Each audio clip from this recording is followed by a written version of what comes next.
what would be your reasons not to invest in a company regardless of the market opportunity?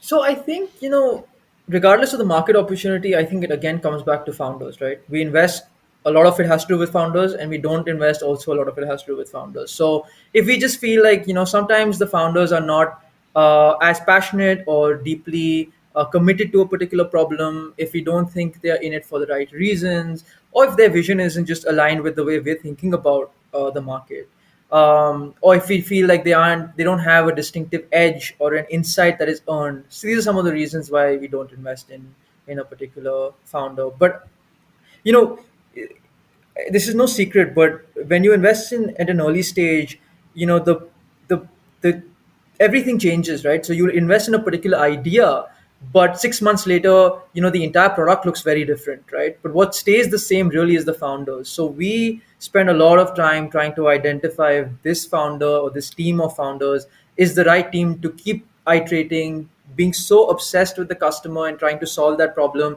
And no matter what happens, they will find a way to pivot and turn and build a very large company. So the answer to that question is we invest largely because of the founders, and sometimes we don't invest also because of founders.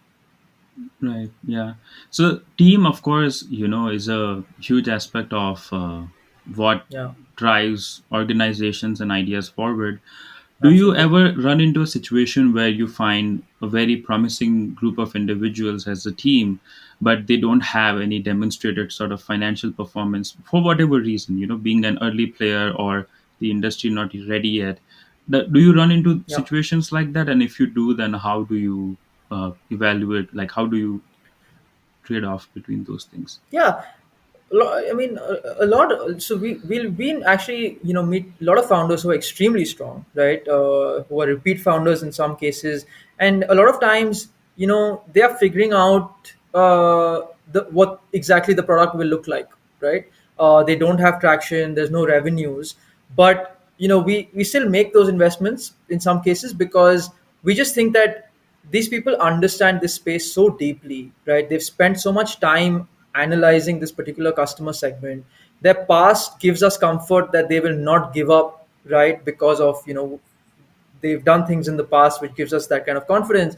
And so we're willing to make that early stage bet, saying that we know that this team is capable of figuring out, maybe not today, but 6 months, a year from now, the right solution to this problem. And they'll keep iterating to make the end consumer happy. So yes, to answer your question, and those are those sometimes can be the best investments because problems are difficult to solve, and it takes teams some time. But the really strong founders are able to find solutions, and we are looking for those founders all the time.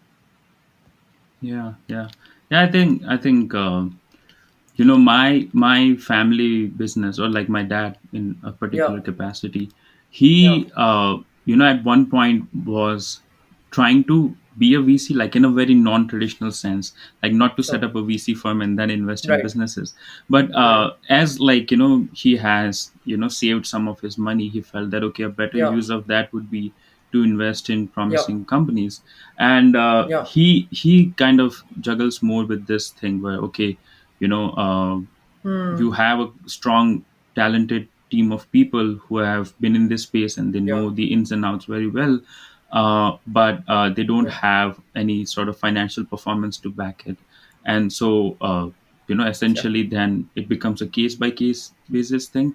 But yeah, I think absolutely, looking at him trying to go through this, different iterations of like okay, what that would look like, and how could he, hmm, as an investor, help in the management side of things without being too, yes, yes, like without overpowering the vision or the idea of the founders. yes, And so yeah, yeah, I think, yeah, I mean, it's great to see that okay, even on a structured, like corporate level, that those are the trade-offs that you have to make. So my dad is not yeah. crazy then, okay, so good to know. Absolutely not. Yeah. So because he doesn't see, the thing is he dropped out after ninth grade. Oh He wow. didn't, yeah, he hasn't had any fancy business education, but because my grandfather had a family business, my uncle Hmm. and my dad sort of became the first employees because those were the only ones who Yeah. were willing to work for free, right? And my grandfather needed more additional employees.